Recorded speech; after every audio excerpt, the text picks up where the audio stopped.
Hello and welcome to my Yu-Gi-Oh channel. Today we're looking at Dawn of Majesty's Free Agent World Premieres. The first card is Baby Mud Dragon. This is a level 1 Dark Attribute Dragon type tuner effect monster with 0 attack and 200 defense. The effect: if this card you control is used as synchro material, you can treat it as a non-tuner.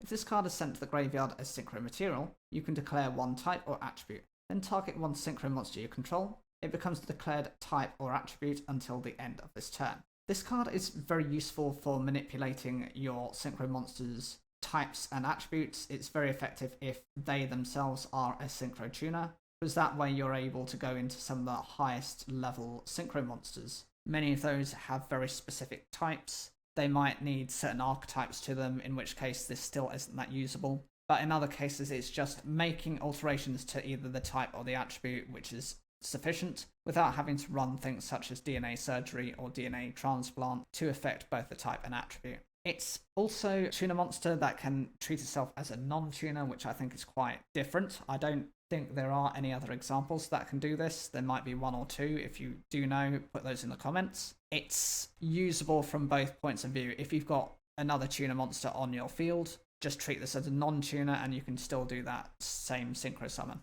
Raten, the Heavenly General, is a Link 3 Earth Attribute Warrior type Link effect monster with 2,200 attack points. The link points are the upper left, the bottom left, and the bottom right, and it requires 2 and more monsters with the same type. The effect: once per turn during the standby phase, you can target one face-up monster this card points to, special summon one level 4 or lower monster with the same type as that monster from your hand to your zone this card points to.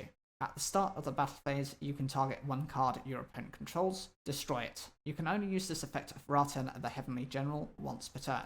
I like the design of this card. For starters, it does require you to be running multiple monsters of the same type. That is a bit of a weakness, but depending on the attributes and the archetypes you're running, that might not be a problem. Many of the examples, such as Elemental Heroes, run maybe pure warrior type monsters or very limited variations on typing. Conversely, you do have completely different archetypes that do run multiple different types, in which case this would be quite useless to put in the extra deck. It does have the benefit of being able to special summon a additional monster which has to be a level 4 or lower of the same type to another zone that this card has. That means you're then able to go into a link 4 or a 5 monster more easily from that, and it's a non-specific, so long as it meets the same type as the other monster that's pointed to this link point, that's okay. The other thing is, at the start of the battle phase, you can just destroy one of your opponent's cards. It can be either monster, spell, or trap card, and you've got that flexibility, and it's a consistent effect. 2,200 attack points as well. Doesn't mean it's too much of a threat, but enough to be deemed usable. Knight's End Administrator is a level 6 light attribute spellcaster synchro effect monster with 2,300 attack and 1,400 defense. The materials include one Knight's End Sorcerer and one or more non-tuner monsters. If this card is special summoned, or if another spellcaster monster is special summoned to your field, you can target one card in your opponent's graveyard, banish it. If this card is destroyed by battle, or if this card in its owner's monster zone is destroyed by an opponent's card effect, you can target one level 4 or lower spellcaster monster in your graveyard, special summon it. You can only use this effect of Knight's End Administrator once per turn. So the materials on this card are quite specific with Knight's End Sorcerer. I mean, I don't understand why, outside of, the naming aspect and maybe trying to make that card a bit more popular. The summoning requirement on this, once it's special summoned, or if another spellcaster is special summoned, you can just choose a card in the opponent's graveyard and banish it. That can be useful depending on what your opponent is running. If they've got a graveyard heavy reliant deck, that's useful. If they've got one that recovers cards that have been banished, then this might not be a useful effect. The other thing is, when this card is destroyed, whether that be by battle or by an opponent's card effect, you're just able to replace it with a level 4 or lower spellcaster type monster.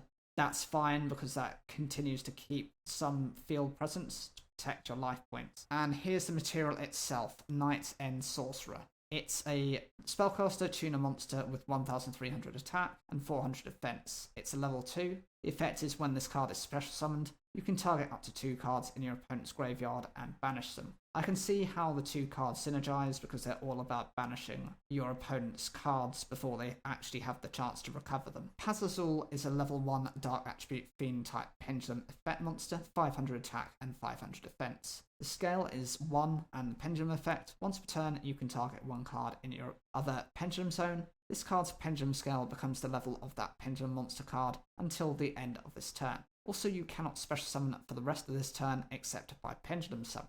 The monster effect, Pendulum summons of your monsters cannot be negated. The benefit of this card is it provides you with the ability to modify its pendulum scales. Typically, you don't have too many monsters that can do that, and actually the monsters that do have that ability often have restrictions tied to them. For example, if you look at Time Gazer and Stargazer magicians, if you're trying to use something in the other scale, then its scale gets depleted to a point that you can't effectively summon that many monsters. It doesn't give you the diversity of level range, whereas if you use the appropriate targets, it gives you anywhere between levels 2 to 7. By doing this, you also mean you can pendulum summon more frequently and consistently. The disadvantage is when you do use this effect, you can only pendulum summon, but that's the reason for it.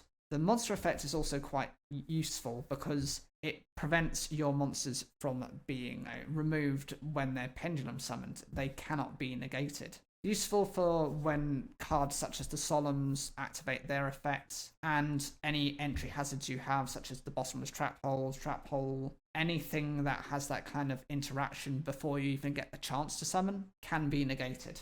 And the final card is Different Dimension Derby. It's a normal trap card with the effect, if you control a face-up monster that was ritual summoned using a normal monster, or as a fusion, synchro, exceeds, or link summoned using a normal monster as material, you can target 1 card on the field, banish it. Dawn of Majesty has been known as the set that's introduced more power creep to normal type monsters. The purpose of that is because outside of giving them dedicated support, many players tend to forget about those cards. I mean, without an effect, they use, unless they're in a specific archetype, they tend to be forgotten. By having these types of effects, it enables them to introduce extra monsters alongside using normal monsters to summon them. By using this effect as well, you're just able to banish any card on the field, be it your own or your opponent's. That can also be a spell, a trap, or a monster, it doesn't matter which. So you can get rid of your opponent's biggest threats before they get the chance to use them. Overall, I think these cards are quite useful. I think definitely I like the Baby Muddragon because it's able to be flexibly either a tuner or a non-tuner. And I also like this Pazazul as well because it has that ability to enable pendulum summons without your opponent being able to interact with at least the summon. It's not so broken in that it doesn't give them full immunity, it just means that you get the chance to summon them onto the field to be able to do something, rather than your opponent blindsighting you and destroying everything you have on the field, in which you might not be able to recover them. What do you guys think of these cards? Is there anything in particular you like from here? I mean, I've got to say I'm not too keen on Knight's End Administrator, just because I don't see how useful it is. It's a synchro monster that would have been useful maybe at the beginning of Yu-Gi-Oh! 5Ds when synchros were introduced, but as of now it's just so many years down the line, over 10 years, it can't be useful. If you did enjoy this, please make sure to like and to share the video. Make sure to look at the next video that's up on the end screen. That'll do great for my channel. Thank you very much.